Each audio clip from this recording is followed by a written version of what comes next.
naabutan kami dito ng bagyo. Ayan, binabaha din po dito sa dinadaanan namin. Ayan po, kitang-kita nyo po sa aming video.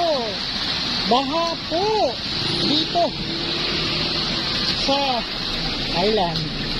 So, parang nasa Pilipinas lang din tayo. Kitang-kita nyo naman. Ayan o, baha o.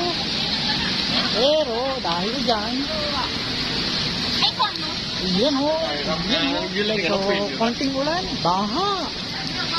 Ayan, lakad. To the max kami. Ayan, okay. So, na-experience natin para lang kami nasa Pilipinas, baby. Ayan, kita nyo baha.